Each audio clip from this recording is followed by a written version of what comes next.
I got the bloodlust. Me too. I want to kill. Let's kill.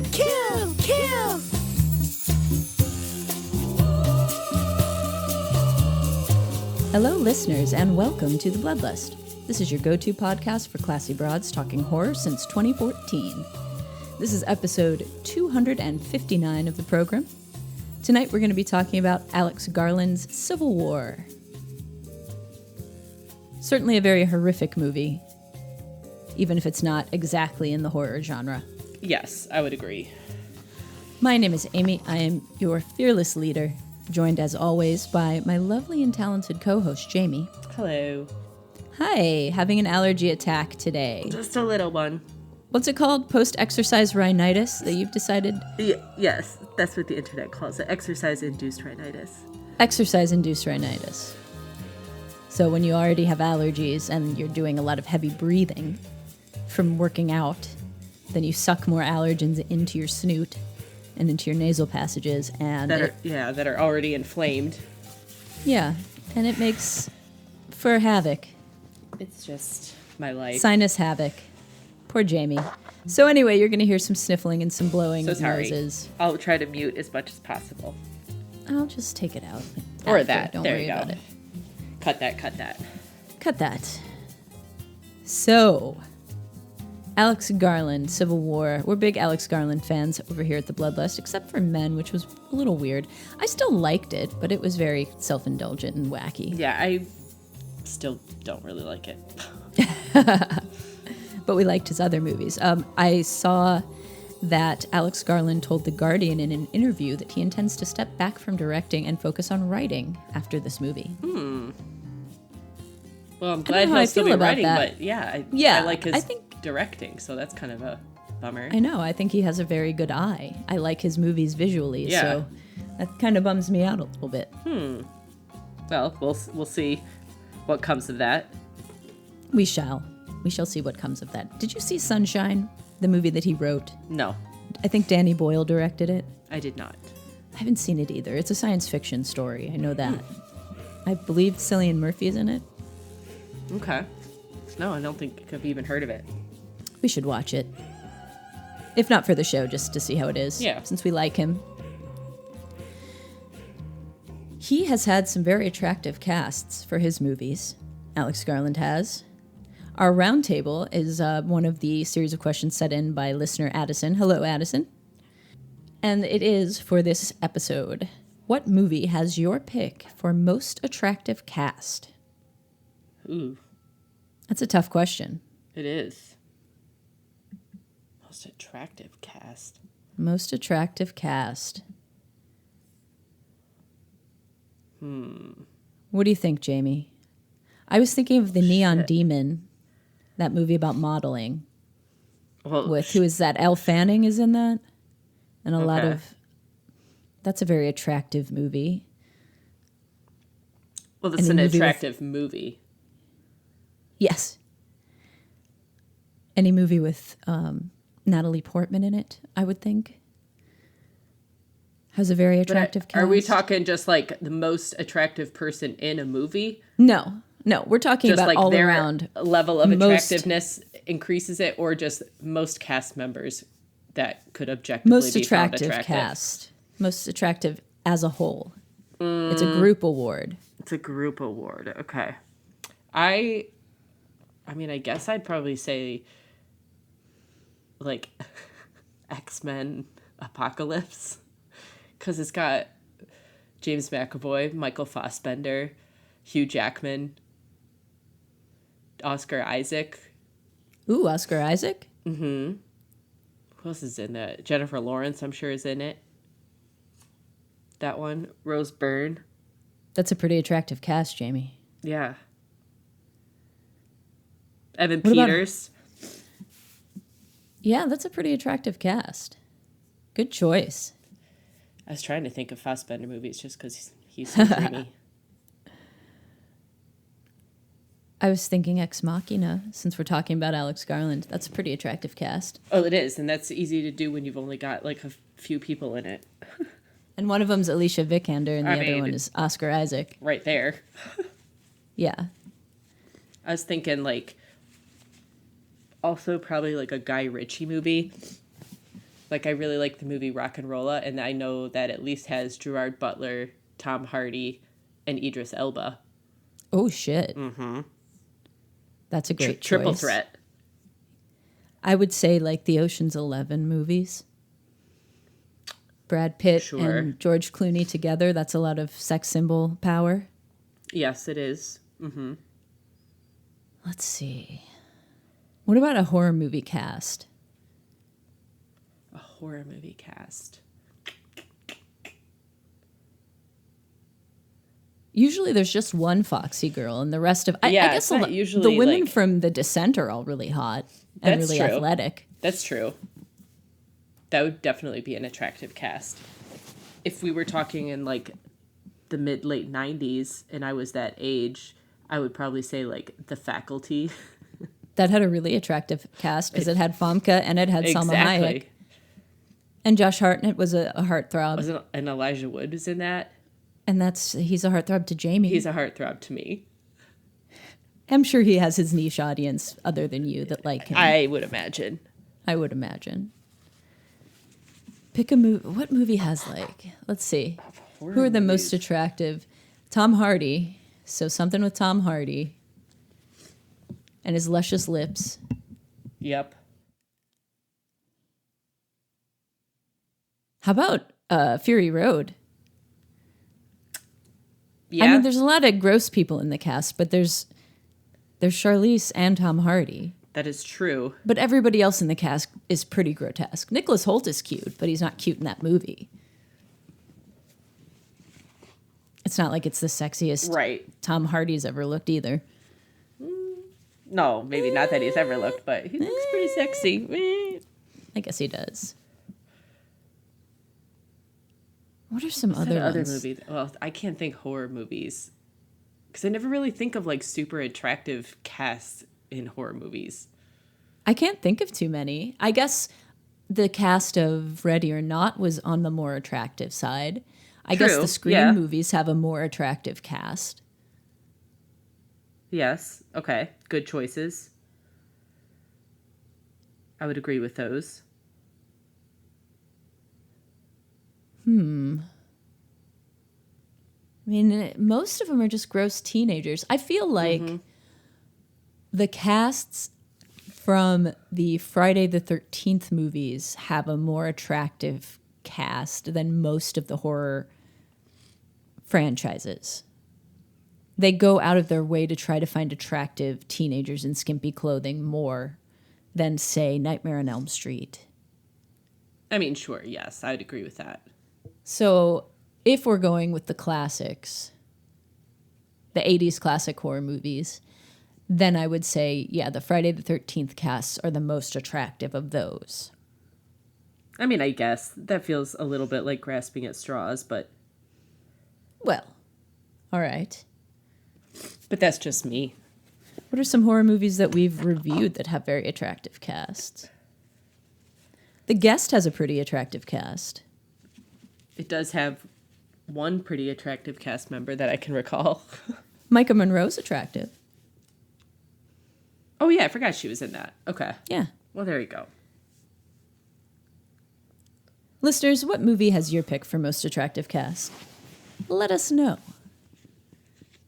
I feel like Ryan Murphy's shows usually have a panoply of attractive people. If he made movies, they would have very attractive casts. Yes. You know what had a very attractive cast was Saltburn. Everybody in that movie was good looking. Yeah, I think... Barry Keoghan was the least attractive person in that cast. Yes, he's just a little... And he's cute. I think so, too. He's just a very unique look. He's just got a weird face. Yes. He's got sort of a treasure troll face. It's not his fault. It's not his fault. It works on him. Yes. Some would agree. Some would agree. So as you know, listeners, we take requests for roundtable questions. So please send those in, and we will do our best to answer them. Now, shall we get started talking about Civil War? Yes. All right. Jamie, do you want me to do the stats since you're snotty, or can you do it? No, I can do them. All right. Okay. This movie is rated R. It has a runtime of 1 hour, 49 minutes. It's written and directed by Alex Garland. It stars Kaylee Spaney, Kirsten Dunst, and Wagner Moura. Premiered at South by Southwest March 14th, 2024. Released in theaters April 12th, 2024. And it is currently 81% fresh with critics and 70% fresh with audiences. It's pretty good. Yeah, I'd say those are pretty good numbers. I had thought this was kind of a bomb. That this got pretty bad reviews and was not and didn't make a lot of money, and I was wrong. I read it opened at number one. Stuff. Yeah, it was the first A24 movie to open at number one at the box office, and its most expensive movie, which I can't believe it costs more. I mean, I suppose I can, but Everything Everywhere All at Once had to be such a huge production. Just the amount of stuff that they filmed. Well, true. But this one costs more, I guess. But it's not like they were even filming in the actual locations. They filmed this all in Atlanta. Oh, really? But anyway. Mm-hmm. Well, then it was probably a lot of set building, all the explosions. I guess so. Right. Big cast. Yeah. Big cast. Big cast.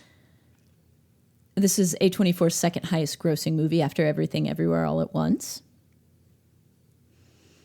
And if you don't know Alex Garland's other movies, he made Ex Machina, which is a favorite of both of us. Yes.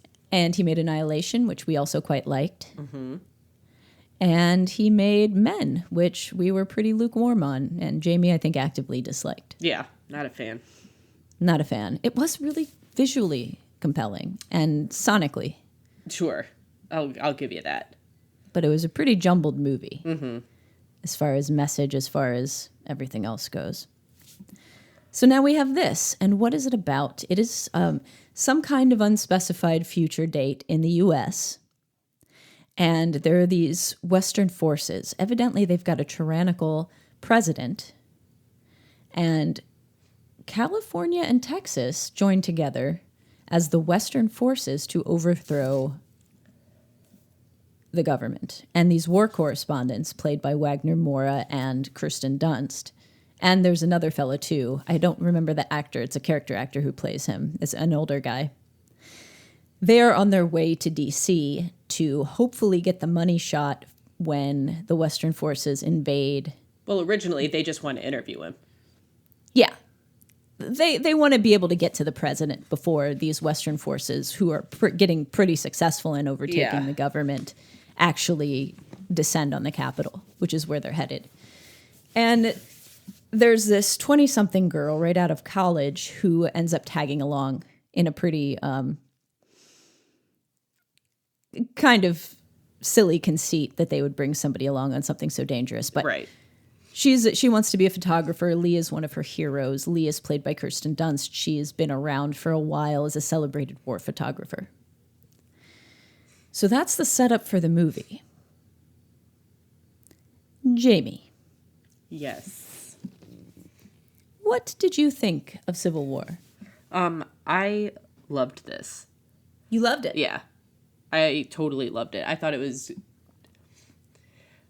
great. It was super unsettling, like not in a traditionally horror way, but absolutely in its sort of relation to current topics and current fears and that sort of thing. I thought the acting in it was really pretty great.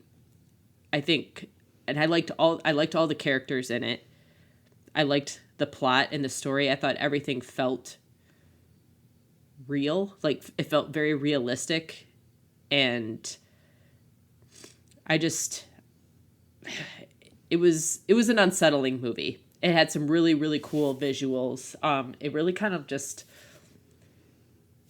gives a new appreciation, not that I didn't have one originally, but for wartime journalists or anyone who's kind of trying to get to the front lines of any sort of conflict situation. You can see in this movie, and I don't think it's too far from the truth, is they like really are right there in it and put themselves right in it in as safe a way as they can. But you learn that it can't always be. And I think that was represented really well in this. And I liked how throughout the movie he had moments where it just like paused and showed like a still shot. Yeah. Just to sort of give you an idea of truly the importance of it. You see what they're experiencing, but also then you see the shots that are taken from it that allow, you know, just the average person not there to see the horrors of war and conflict on that scale. I really, really liked Kirsten Dunst's character. I liked how she, like, on the surface level, you could say she was just very deadpan and not giving a ton of emotion. Right. But I thought that was so appropriate for her character, considering everything that she's seen, everything that she's been a part of, witnessed. She would have to harden herself. Yeah, that she's just at this point really sort of just seen it all, and so nothing really affects her in the same way anymore. And I also found it very interesting to watch sort of the contrast between her and how she reacts to things and then the new gal when she kind of joins up with them, because she's, you know, she, like you said, she's her hero, so she wants to get into like war photography and stuff, but she's also never experienced it really and never witnessed it firsthand and, you know, up close and personal. And so I really liked how the movie allowed us to see the contrast between the two of them and how that sort of, it like starts apart in one way at the beginning, and then they sort of come together in both their experiences of it and how they're reacting to things. And then it sort of goes apart the opposite way towards the end. And I think it was like pretty subtly done, and nothing ever really felt too forced. Like, I don't think there were any situations where I'm like, well, why would she do this? Like, you know, you're just getting into it. Like, you're a young girl. Like, why would you put yourself in these sort of hard, you know, dangerous situations? But you understand through her character development in the show or in the movie and stuff she says, where she even says, like, that was the most scared I've ever been, but it was also, like, the most alive I've ever felt. Right. So it's like that's her reason for doing it for the most part. Like, she does want to show the pictures and show people and, you know, document these important events, but also, like, she's a junkie for it. You know, she likes the rush from it. And yeah, I think they talk about, or they do a good job of showing kind of the difference between the guy. I don't remember the character's name of the dude. Was it Joel? Yeah. Okay. I think that they do a good job of showing the difference between Joel and Lee, Kirsten Dunst's character. Because Joel clearly he's like an adrenaline junkie. Yes. And he gets a charge from it, living through all this stuff and putting himself in harm's way. Yeah. And I think it seems like Jesse was shaping up to be more of that type of journalist. Yep. Somebody who was like really into the danger of it. Yeah, it certainly seemed that way. And you get that even from the end, where there isn't a moment where she's, you know, not trying to get the shot. Right. And so I really liked it. There's a not kind of a cameo, but he's just uncredited, Jesse Plemons. Yeah, he filled in at the very last minute. There was somebody else originally cast in that role, and they fell through. So Kirsten Dunst was like, well, my husband happens to be a really good, solid actor. Happens to be a really good actor. So he's in it for just like this very short period of time playing this character. The best scene of the movie?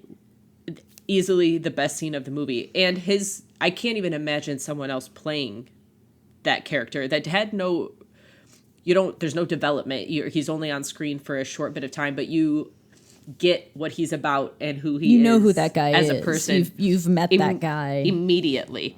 Mm-hmm. And it was really chilling. Yes. I thought his performance as that character, which is just soldier, like it's uncredited soldier, essentially. Like, it was chilling. Like, yeah, the direction that he chose to take that character and how offhand and careless about it he was. Yeah. Even down to the way he held his gun. Yes. I thought was a really good choice. Every time he was just moving the gun or like how he was holding it and stuff made me so uncomfortable. Yeah. Because he just was like alive, you know, a lit fuse. Like, you just didn't know. But one that didn't, it was so dispassionate about it, which was what made it even scarier. Yeah, it was just, his character was terrifying. Like a very scary, in those situations, that's the last kind of person I want to be running into at any point in time. So that scene I thought was absolutely great. And really, for almost 2 hours, like, it did not feel that long. And every bit of it was filled with something worthwhile. Like, there wasn't a slow part, in my opinion. There wasn't a part where I was like, oh, this could have probably been cut. Like, I think all of it felt necessary and useful in the movie. Like, it was valid for keeping it in, and it kept the pace going really well through the whole thing. And it's an action-packed movie. It's pretty much very relentless. Yeah. Like, the action stops at the end. Like... Mm-hmm. There are very few pauses. Yeah. So, that's my take. I loved it. It's maybe my second favorite of his. Very close second to Ex Machina. Okay. What do you think you'd rate it? I would probably rate this a 5. You loved this. Yeah, I did love it. I don't really have a whole lot to fault it on or like negative things to say about it. Let me ask you something. Did you find it weird that they don't really talk about what led to the war? No, I kind of loved that they left that ambiguous and unexplored, because I think had they started talking about that, or had they talked more about that, it would have become too much of what that, it would have had a bigger part in the movie. I don't think that was the important part of what we were watching, of what the movie is about. It's just kind of... That was interesting to me. Yeah, it's just kind of, this has happened. So events unfolded. This is the situation. They pepper in some info throughout the movie, but there's never really this sort of info dump as to how it got to this point. And I never... Don't really know much I never about found it. myself like feeling like I needed that at any point. I felt like the movie had like a big... It felt like it had a big chunk missing because it didn't have that stuff. Crazy. I did not at all. I guess I can see, like, because we're following war correspondents and they're journalists, I guess I can see why he would have maybe wanted to go the same route as a journalist and to be impartial and objective. Yeah, because then you're not given enough to know, like, which side would really be considered the good side in terms of like what went on from the beginning. You know that like the president's tyrannical, but like since you don't know all of those details, it still feels ambiguous in some sense at certain points, or like throughout a lot of it for me. But it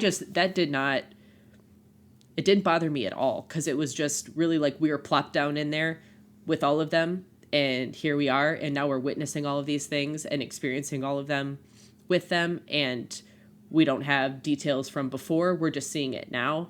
We know where they're going or what they're trying to do, and we're just like along the ride for them. And once that gets done, then the movie ends. I feel like if I almost want this to be, because what it is it's a movie, it's a road trip movie about journalists. And about the different types of people that are attracted to this profession and the reasons they get into it and what it can do to you over the course of your career. Mm-hmm. Right? That's what the movie's about. So why did he even bother making it a Civil War torn? Like, why did he make it America?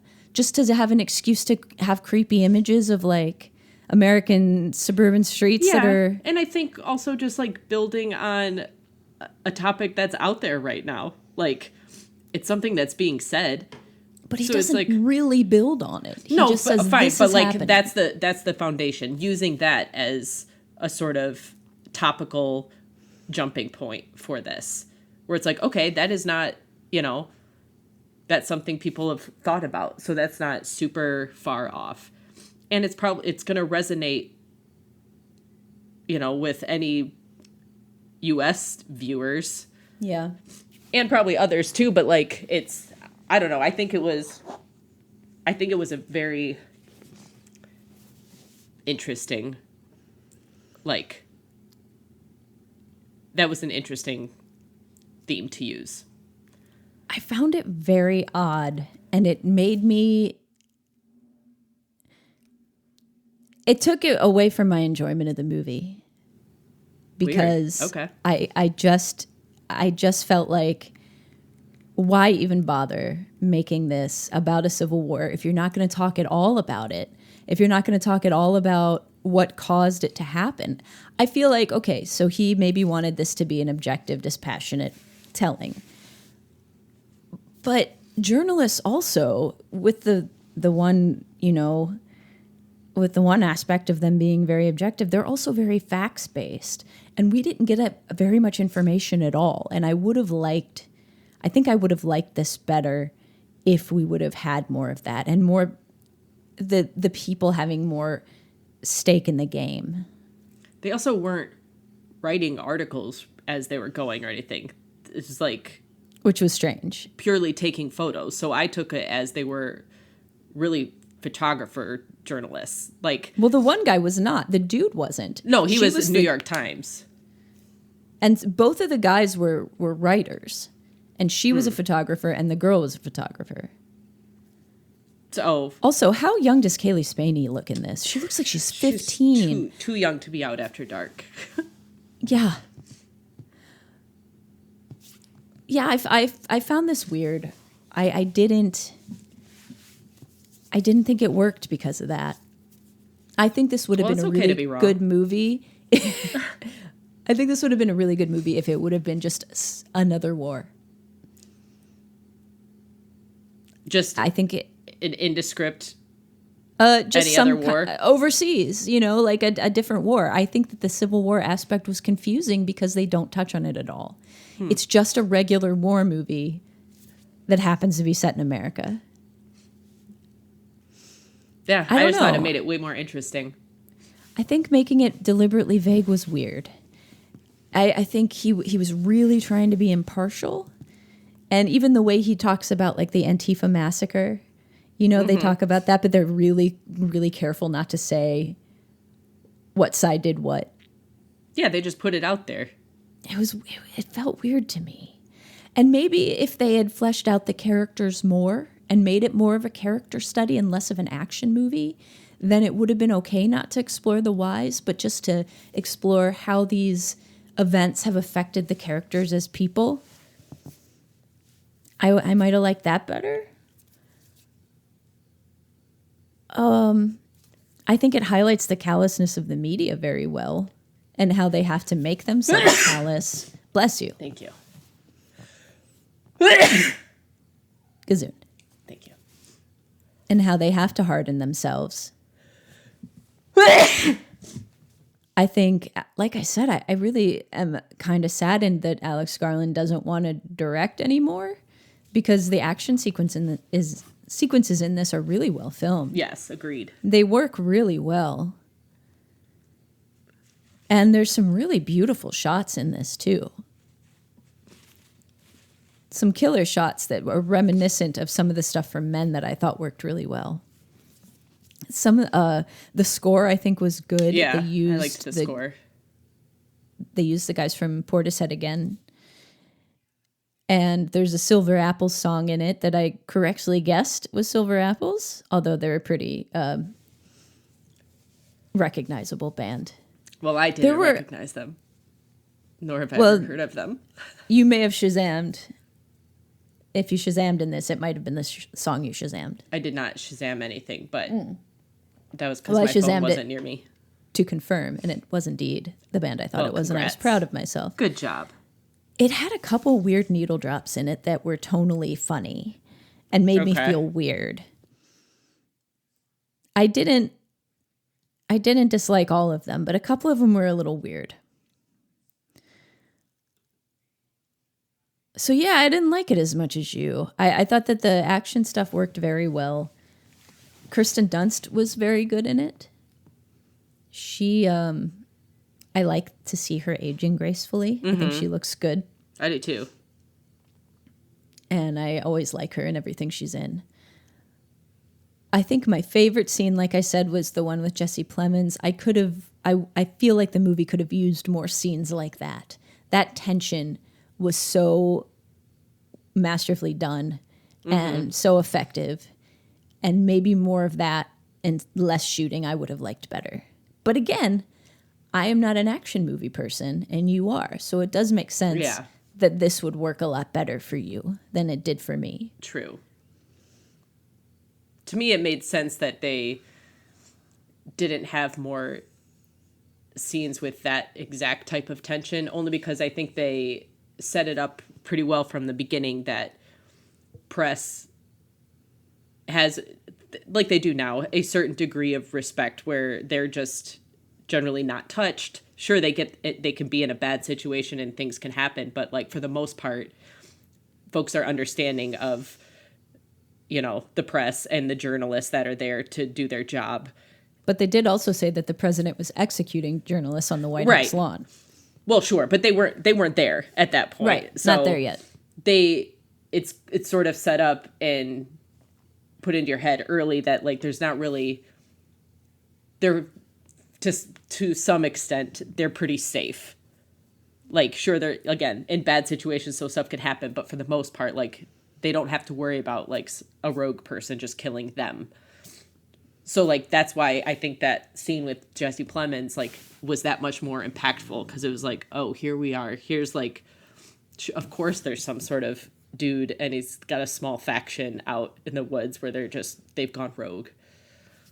And they don't care who you are. I mean, they do care who you are very specifically, but not whether or not you're accredited press or anything. Right. Yeah, I felt that scene was very scary. And a lot of just the shots of them rolling through these towns and seeing America destroyed was creepy. Mm-hmm. For sure. Or even that one town that they go to where they've just sort of chosen to ignore everything, put their head in the sand. Yeah. Which, sure, I guess. I'm sure will happen. Why wouldn't you? Like, if you're not willing or able realistically to actively fight on either side, why wouldn't you just be like, well, then we're just going to keep doing our stuff here. And if it comes here, then we'll deal with it when it gets here, sort of deal. Right. The idea is very scary. Yes. I've been thinking about that lately, honestly. Thinking about what might happen if Trump doesn't win and his followers get too angry about it. I haven't. So I'm a member of that town. I don't know. I mean, it's crossed my mind. Yeah, I can't. I'm not going to fill my mind with anything that I can't do anything about right now, so. I'm not going to start hoarding toilet paper or anything, but it has crossed my mind. Understandably, I'm sure. I mean, it's hard to escape it. Yeah. I rate this, I don't know. I think it wasn't what I thought it was going to be at all. I think it's a good movie about war journalists and a profile or a portrait of them. I guess I give it a 3. I don't know if I would recommend it based on your liking or disliking of his other movies. Yeah, that would be a hard sell if you were like, oh, I liked the other ones. This, other than his like directing style, theme wise, it's just so different. Yeah. So I don't know. I don't know if I would recommend it. What would I recommend instead? Children of Men. Also good. Dystopian near future action movie, but I like that one better. And it's got Clive Owen, and he's suave as fuck. Yeah, he's not bad. So why don't we get into some spoilers about this? I have a question for you about that. Sure. We're now in spoiler territory.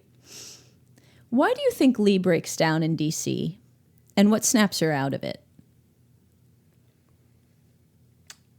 I don't know what breaks her down. I think maybe because they were just getting so close to it. And maybe because it was just becoming such a pivotal thing. And with the death of the one journalist, that it was all finally just hitting her. I couldn't understand why that would have done it for her if she'd been in that kind of environment for so long. It was interesting to me. And maybe it was much worse than she'd been in prior. Yeah, could have been. And like I said, the other journalist getting killed. Maybe so. You know, there was sort of like that personal aspect there. Because that guy was her mentor. Yeah, she shut down and had to like clean his blood out of the car. Right. So I guess you can't really plan on when that sort of stuff is going to hit you. So what happens is they get caught up in that altercation with Jesse Plemons' character, and the only way they get out of it, they're about to be executed, and there's a big pit full of bodies when the older guy who's in their group hits the Jesse Plemons' character with his car and is able to get them out of there. So they do make it to D.C., and over the course of the trip, Lee and Jesse bond, and they make it to D.C. and see the whole attack on the White House go down, and they are the first ones in to see the president. And just like they were warned, he's not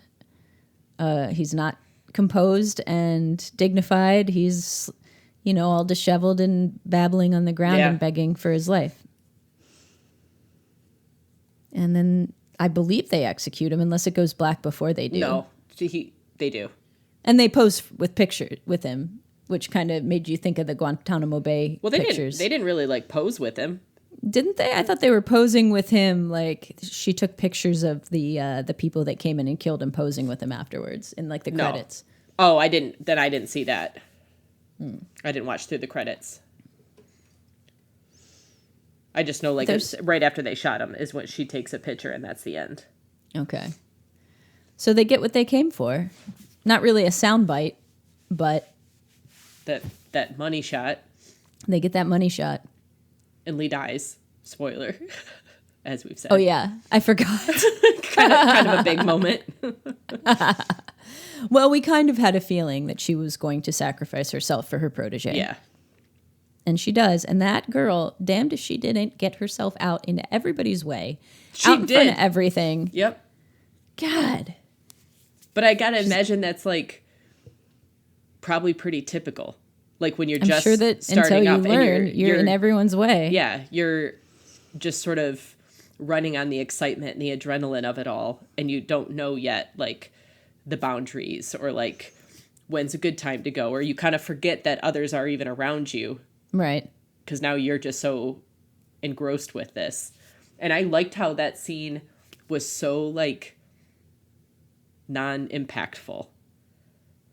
Like here, we've been following this character from the beginning. She's pretty much the one that you're mainly focused on.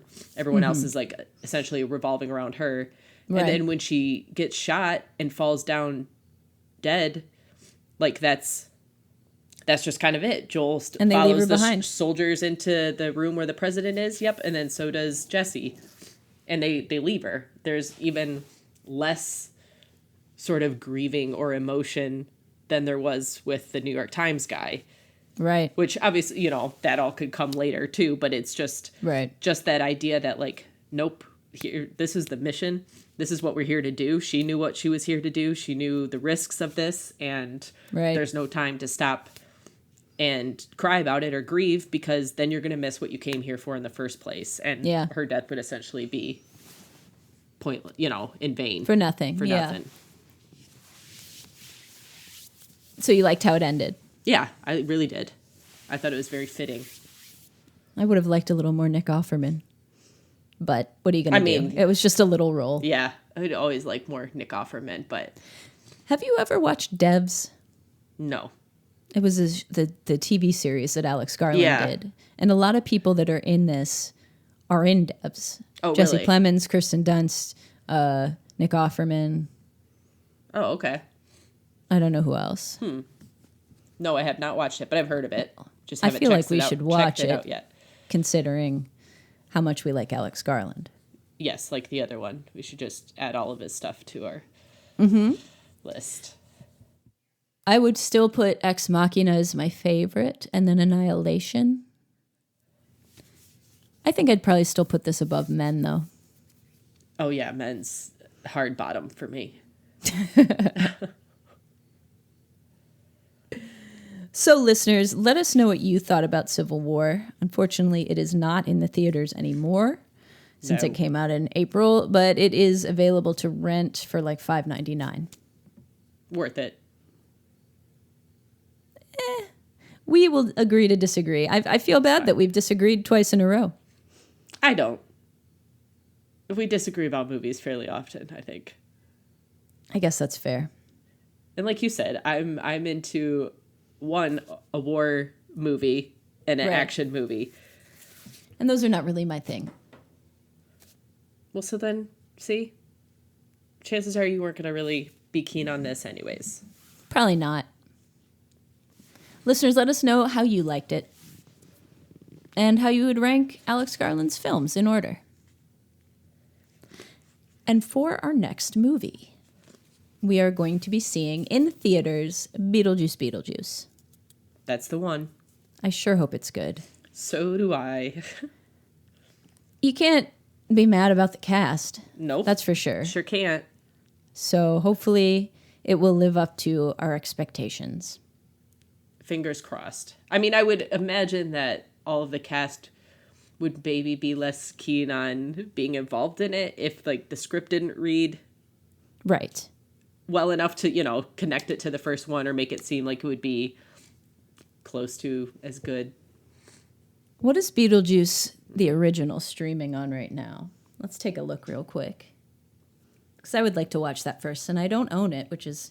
That's shocking. It's on HBO Max. Lovely. And it's a $3.99 rental if you don't have Max. So not bad.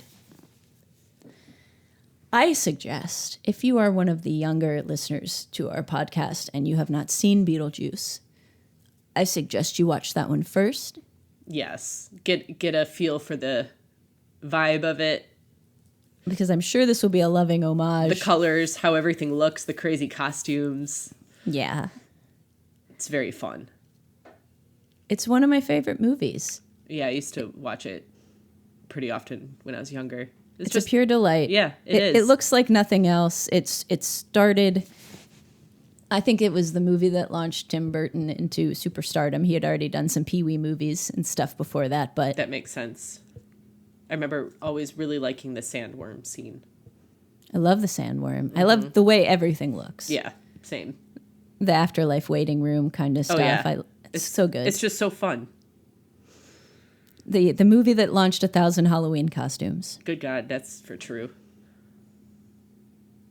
Also not an unattractive cast. Michael Keaton, Winona Ryder, Alec Baldwin, and Gina Davis. And Catherine O'Hara. Catherine O'Hara? Yeah. Also convicted pedophile Jeffrey Jones, which is not... He's not back for the sequel. Well, thank goodness for that. You know about that? No, Yeah. I did not. Yeah. But we do hope that you will watch Beetlejuice Beetlejuice in the theater. Get thyself to the theater and join us in 2 weeks while we discuss Beetlejuice Beetlejuice. We hope you're doing well. I am reading a science fiction book right now called Children of Time. So far, it is very cool, very interesting. Okay. And I'm enjoying it very much. It is the first book in a trilogy. Oh, alrighty. And they're all out? Mm-hmm. Okay. Yeah, I know you've been burned before, so. Yes. Have. But yeah, so far, very good. Very cool. Reminds me a little bit of Battlestar Galactica, but is also Nice. very interestingly about a hyper-evolved jumping spider. Oh, that's fun. So They're it so alternates cute. chapters between the humans and then this jumping spider that's been given this DNA juice that like it's a virus that makes them evolve quickly. Okay. So the spider's super intelligent. So it talks all about her journeying through the forest into parts unknown with her 2 little sidekicks and stuff. It's cool. Fun. Yeah. That book is called Children of Time, and it's by Adrian Tchaikovsky. Oh, very nice. Mm-hmm. I have not been reading anything this last week or so, but this weekend I've been doing a lot of cleaning around the house and finally watched the most recent season of Black Mirror. How was it? Not as bad as I anticipated. Not as Really? much of the sort of futuristic technology Okay. that you kind of expect with Black Mirror. And a lot of the themes were a bit different. Like they didn't all have that sort of like dread at the end that Yeah. I love. But the one with Aaron Paul and Josh Hartnett, I thought was great. Really? I didn't watch. I don't think I watched that. Was that the one where there's like a murder in a small town and they make like a Netflix? No, that's the Lock something. Yeah. Lock Henry. Yeah. Maybe. I liked that one a lot. I thought that was cool. I saw where it was going, Yeah. but I thought it was cool. Yeah. It was cool because, I mean, that was very just sort of true crimey. It was very fun And so many of Scottish them accents. too. So many delightful Scottish Yes. accents. It's funny their willingness to skewer Netflix. Yeah. It reminds me of The Simpsons and how much they used to rag on Fox. I'm sure they yeah. still do. It's still on.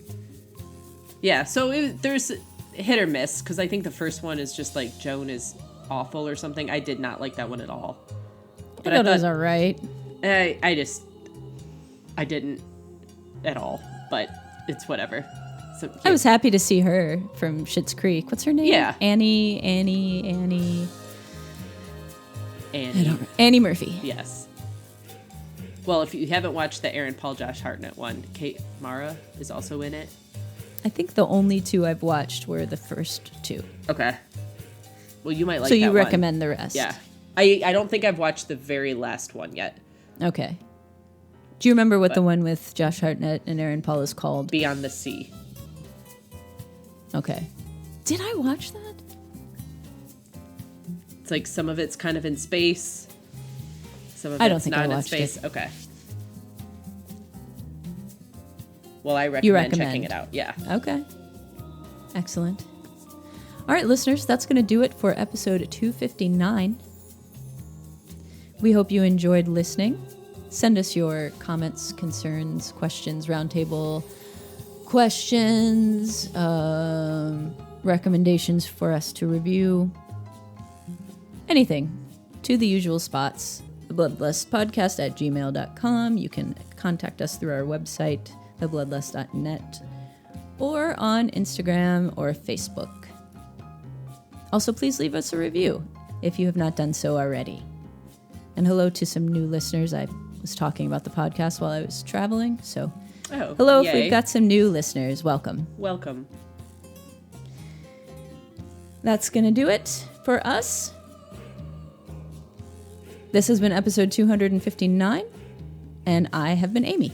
And I am still Jamie. Thank you, good night, and hail Satan.